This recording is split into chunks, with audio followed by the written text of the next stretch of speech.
All right, everybody, we are back again for season 2 of the Coach's Compass. Again, don't remember what episode it is because we just been continue to bring on cool guests from all across the world. It's your boy, Coach Coop, reporting live from the US of A.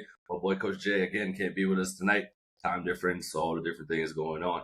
But remember, hit that like, subscribe, comment button down below. And remember, turn on your alerts so you can be reminded when we drop an episode each and every week. But we got another cool guest with us here today. We got Coach Danny Strohm out of Georgia Southern. He is the sports and performance coach at Georgia Southern, working with the men's basketball team. He is also the author of High Performance Hoops. Coach, welcome, and thank you for being here with us today. Thank you. Looking forward to it. Appreciate you having me on. Of course, man. So, how did you get to where you're at right now? What was the path leading to getting to Georgia Southern, and why working with hoops? Sure. Yeah.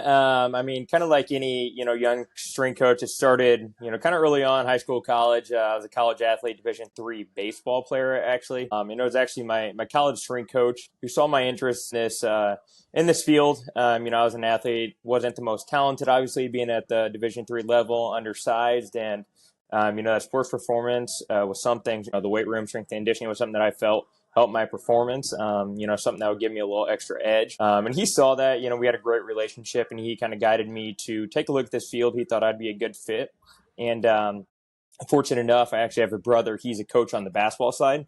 So at the time, I was able to actually kind of get into the field, start an internship with him at Kansas State University with basketball. And obviously, with basketball being in the family, that's, kind of the route that fit best for me. It's always been my love. Unfortunately, being 5'7", 8", that wasn't an option. I'm playing in college, but that's kind of how I got started in the field. And from there, just had a ton of wonderful mentors, still close to this day. And just through those connections, led me to different places. It was actually one of my closest mentors, probably my closest friend in this field, Rob Hornett. He's the director of sports performance at Liberty.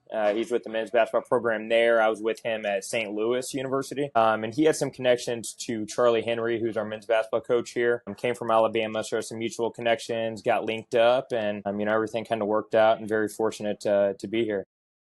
It's always wonderful when you get good mentors that kind of put you in good places to No get to doubt. where you're at. But you talk about going from school to school. What was that like, having to make those transitions from different places and then maybe not having, the coach that fully buys into what the sports performance side is? How is that to, kind of butt heads and kind of try to figure out the way?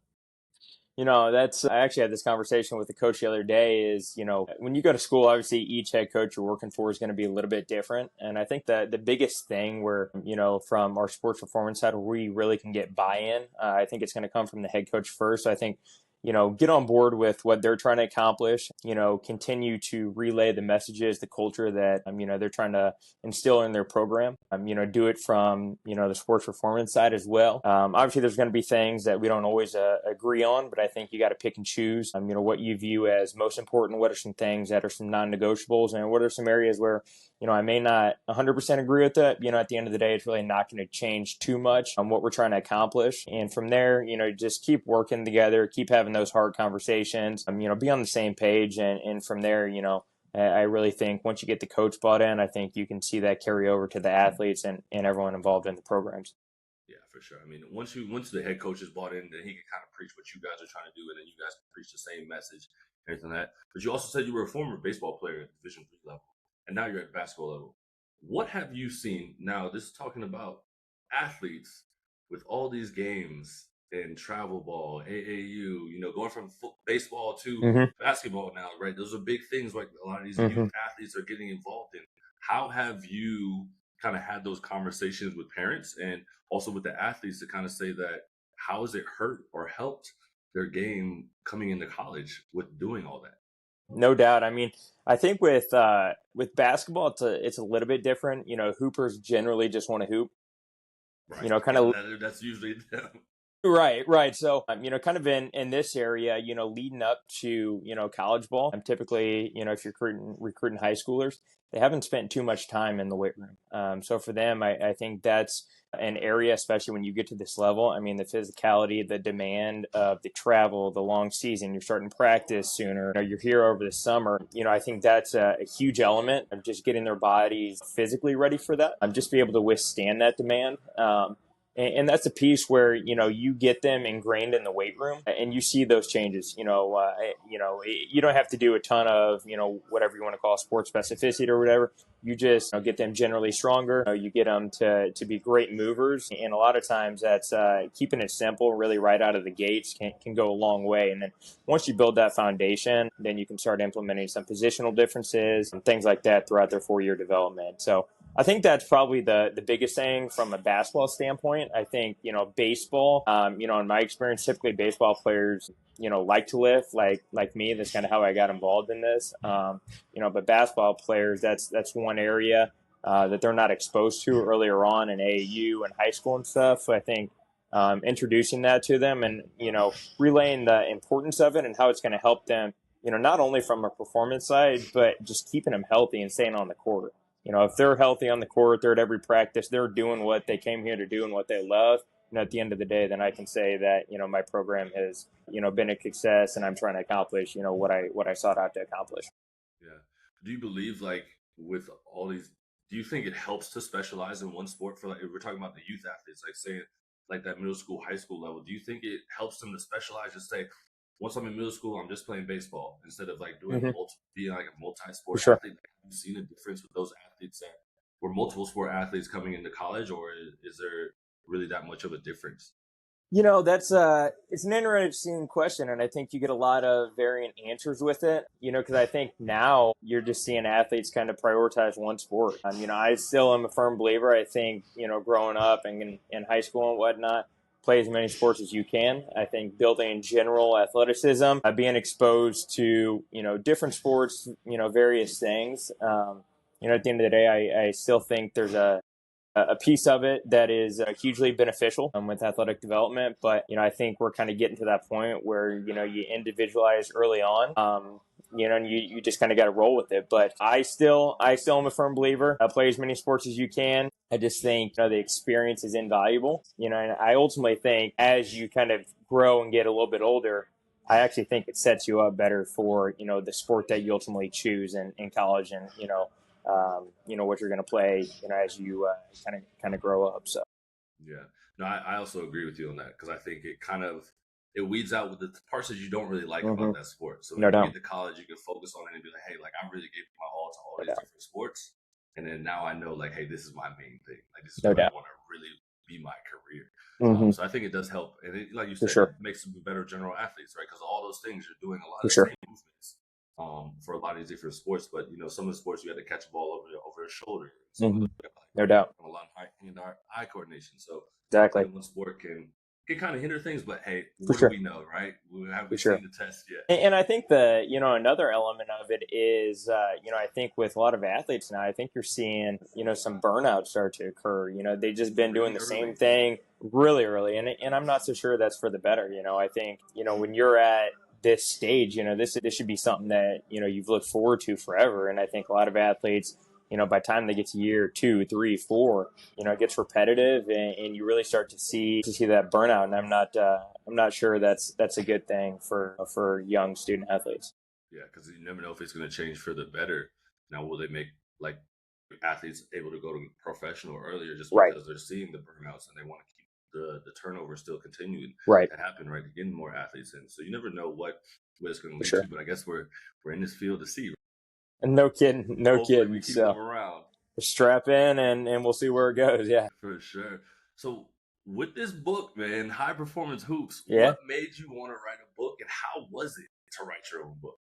It was a long process, but even with the book, when I published it was, it's still incomplete to some degree, just because I think year in and year out, there's going to be things in your philosophy, your system, how you train that's gonna change over time. There's more information that's coming out. There's, maybe more efficient ways that where works for, your teams or programs, and the athletes you deal with year in and year out are different and they need different things. Overall, I think it just provides a framework, and kind of condenses everything into a model just to help from a programming piece, making sure that we're hitting all the main things. We're keeping the main thing the main thing. We're hitting all the different elements that are, going to help that transfer training on the court.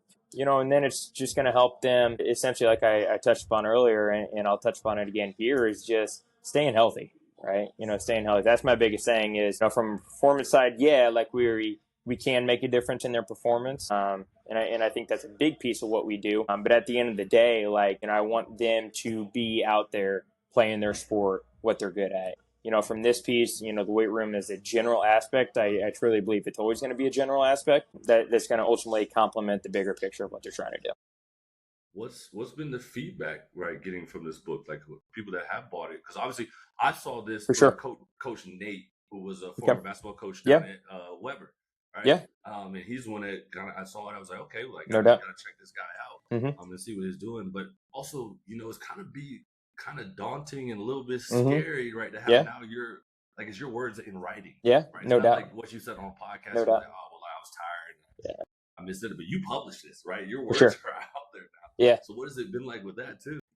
It's good. And I stated this in the book is, what works for me and what we're doing here, and some of the things that are in the book might not work for, you and your situation, but kind of the feedback is, it's been beneficial. It's taken a lot of information that I've accumulated through different coaches, through different resources, books, the literature, everything, and putting it into, just one system that I feel like encompasses everything we need from a performance standpoint. Obviously we have, world-renowned, speed coaches. We have, coaches who are really big on the strength side of things. We have, coaches really big on the plyometric side of things. And I think, taking bits and pieces from all those coaches, all those various sources of information, and kind of making sense of it all and putting it into a big picture and how it's going to help from a basketball side of things is really, kind of where I came up with the idea of the book and kind of how I formulated kind of my approach to training. Can we expect a part 2 from the book? I think we can expect a part 2, maybe more of a program based, where kind of see what we do day in and day out from a programming side, off season, in season, postseason. I'm kind of get a little deeper dive into what an ultimate program would look like, as opposed to just kind of like the science behind everything. For sure. And you talked a little bit earlier about some of the mentors that you have. Who are the people that you continue to learn from and kind of continue to sharpen yourself, and kind of people that you lean on to kind of set you back in line too?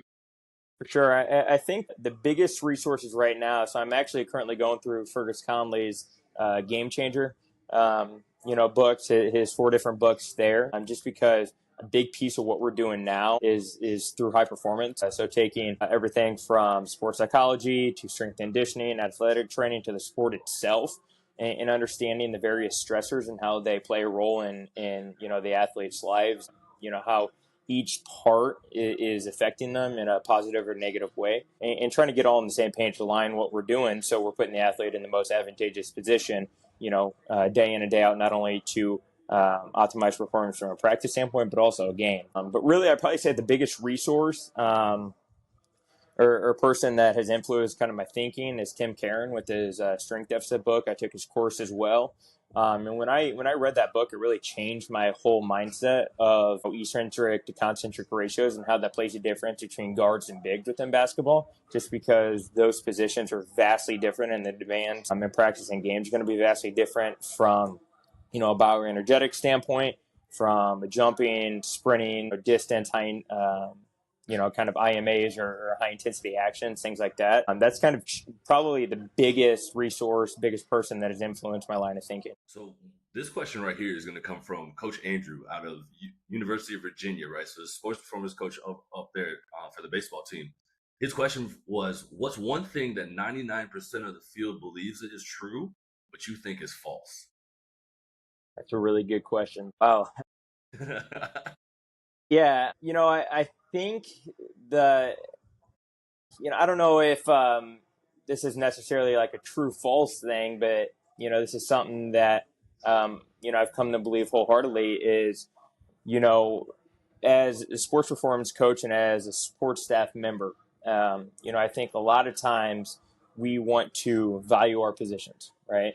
Make sure that we have an impact on our athletes, which is we do to a piece. We're a piece of the puzzle, but I think a lot of times I think we try so hard to be such a valuable piece that we try to do more than we need to do with our athletes. So in season right now, with the time they're spending with me, the time they're spending from a recovery standpoint, are we doing it just to check a box and validating our position, or is it truly making them better? And something that I've implemented this year, probably to a little bit more substantially than a lot of coaches would probably agree on, is just the time they're spending with me and what we're doing from a training standpoint.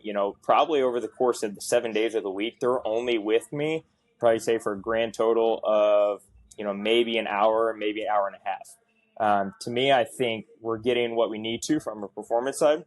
We're hitting all the areas we need to hit, but I'm not taking away anything from a court side. For me, there's travel, there's academics, there's film, there's everything associated with being a student athlete, even the social side, that is taking up a lot of their energy and time. I'm not going to continue to add on to that just because I want to make myself feel valued. And at the end of the day, I think my value comes in being a stress manager, not a stress producer.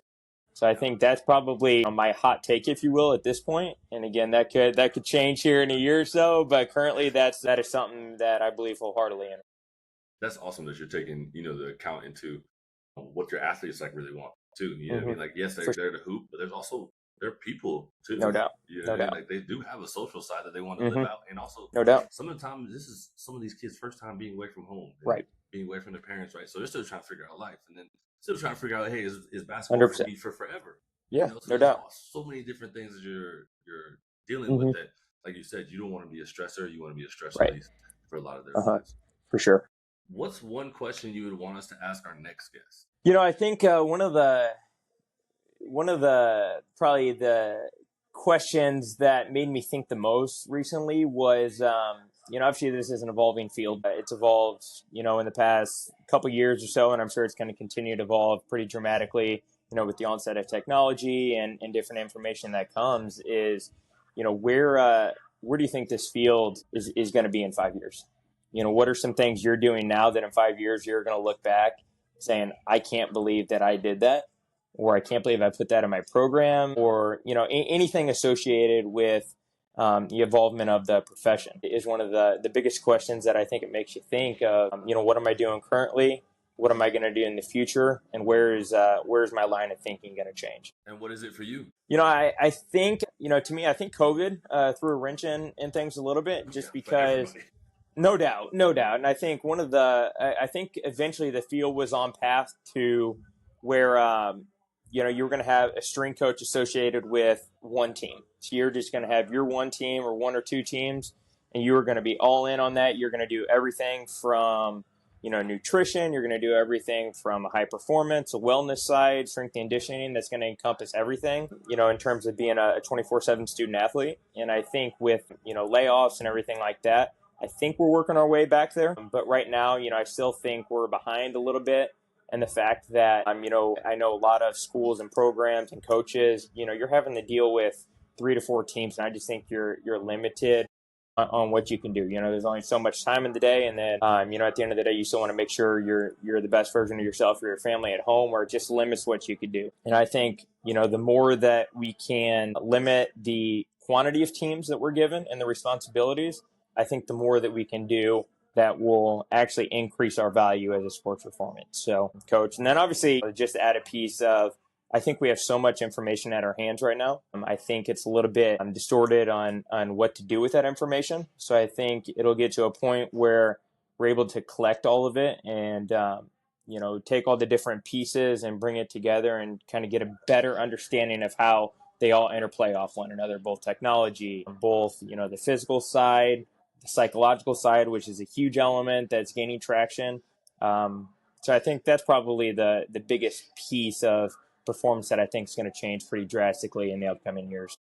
And I'm super excited to see, how the old school and new school kind of come together instead For of sure. butting these heads on the technology side of No, things sure. and stop being so data driven, but how does it Exactly. help, because it's a Right. huge conflict right now, right? Because you still got the old school coaches that are just like, hey, I'm still gonna use my stopwatch, I'm still gonna my coach's eyes, my coach's eye, and then you got the guys that are very data driven, right? Using the GPS trackers, using the lasers, using For the sure. force plates, using the VBTs, right? All these things to help drive how they For sure. set up their programming. And now it's kind of like, now we're kind of almost in the crossroad to where No we're like, doubt. okay, how do we get this to flow together? For sure, yeah. And I think we've gotten to this point a little bit where we've kind of the new line of thinking. We've gotten away from training and we've kind of focused solely on testing and assessing. And at the end of the day, you still have to train, right? The old school thinking, like you still have to, in my opinion, you still have to get under a bar. You still have to do hard things with the addition of some of the other resources that are going to complement that. So, instead of, like you said, part of where we're at.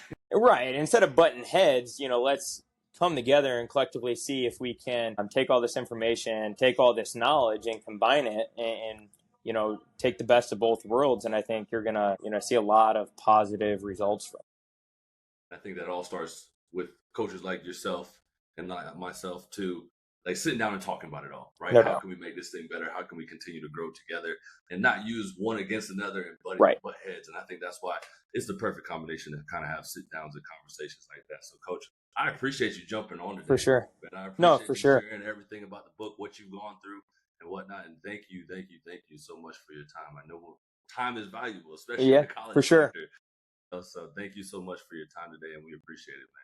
No, thank you. One thing I want to touch on here is, you talked about the piece of actually sitting down and communicating, and I think that's a lost art, especially with dealing with coaches and dealing with staff members. At the end of the day, I think I'm very fortunate to have a head coach who believes and buys into what we're doing. And he's one where he'll sit down the whole staff and we'll communicate face to face and get on the same page.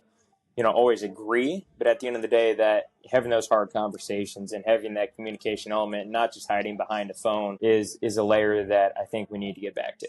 So, that's an additional piece. But no, I appreciate you having me on. It's been a pleasure talking with you, and excited to keep this communication line going forward. Of course, man. Thank you so much.